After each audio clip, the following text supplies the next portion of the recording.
Hi, welcome. It's Maxie Monroe on the couch, or should I say on the mat, because I moved my little space over to a mat on my floor. That's one thing I wanted to bring up. I didn't say it in all my videos, but I know, like, depending where you are, gyms are open, gyms are not open. Maybe you're scared to go to a gym. You can work out at home. You don't need a lot of space. If you can buy a mat and a skipping rope and even use like cans of tomato sauce for weights. I mean, when I was desperate trying to find weights when the pandemic started, I was like, okay, what am I gonna use? Anyways, so just to let you know that yes, I'm doing this right from my little apartment, and I found a little space and kind of worked everything around it. So I've got my water. In this one, we're gonna actually do what we call bird dog. I know it's a weird name, and also like a plank. And those are really, sometimes really challenging, especially if you haven't done one before, haven't done it in a while. Really hard on that lower back. You really have to engage. Even when I stopped fitness for a little bit, I even struggle with this one. So with this one, what you want to do is you're going to be in a position where you've got your hands kind of shoulder width apart, and in a plank. We're not doing that one. We're going to do bird dog first. I figure I might as well start with bird dog. We'll do the plank second. So yeah, we're in a position where we're kind of like, almost like, think of it like if this is a tabletop, and you can put a glass of water in there. And in this position, you're going to make sure your core is engaged. This is for balance and for your spine. If you cannot lift your right arm and your left leg out at the same time into a position where they're straight for a moment, please do not do this, okay?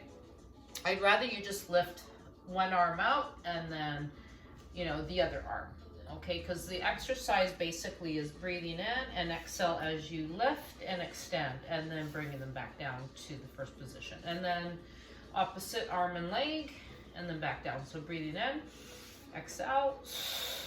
So the challenge with this one is that, yeah, if you don't have balance, if you find you're going to fall over or something like that happens, then please just do arms first, and then maybe do one leg until you feel comfortable. You don't have to lift it straight. You can just go up, modify. Remember, it's about safety and protection. You only have one body, and the spine is like, it's important. It's a structure that you need. Okay, so let's do the plank real quick. So that actually is called bird dog. I do that sometimes for me to help with balance. We do it a lot in Pilates as well. So in the plank, I think everybody knows this one. You can modify it. So if you really have a lot of issues with your back, your spine, you haven't done this for a while, then what you can do is you can keep your knees on the ground, so that when you're lifting up, like if you're not going to go into full plank, you can stay in this position here. So you're going to start here, and then you're just going to lift your body up. But be very careful. So in the plank position, what I'm doing is I'm actually lifting my whole body up. I'm tightening the abs, and I'm tightening my buttocks, okay? And I'm keeping my arms shoulder width apart. I'm supporting my body, I don't want to go like this, and I don't want to be like this. So we'll do this a lot of times. I think it's because it's easier. The best thing to do is, if you're really having a hard time, just put the knees to the mat. This is just as hard as well. And then when you're done, and you want to release, just release down very gently. And you can always roll over.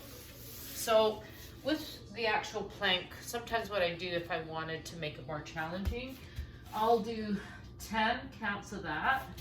I'll roll over. This is really good for the obliques. Even I need balance for this. And then I do 10 of that, and then back to this side. Then I roll over and do 10 of this, and then back. That's if you really want to challenge. Now, all the time when you're done in this position, always go into child pose. Breathe in, exhale, breathing into those rib cage, and then exhaling, just giving your chance a moment just to stretch, because those are really, really hard. The last exercise, I may have just a bit more time, this is getting a little bit long, is for the buttocks. And what you would do is, again, you're in that position, like what I call tabletop. So we're gonna work the bum, the glute. So if you take and you put your foot flat, like it's going towards the ceiling, and press up, what you're working is the glutics. Yes. So I typically will use a weight. I may show that in my next video. I actually put a weight right here. I hold it and then I lift up. Just gives more tension, or I use my flex band. And then, so I would do 10 of those, and then I would do 10 of these. And then if I really want to work into that hip muscle, I'm gonna lift and lower 10 of those. Okay, so that's it. I had to be as quick as possible. Always remember, I'm gonna show some stretching. There's a lot of great stretches I do, usually after a workout, especially when I weight train. I will show some of those.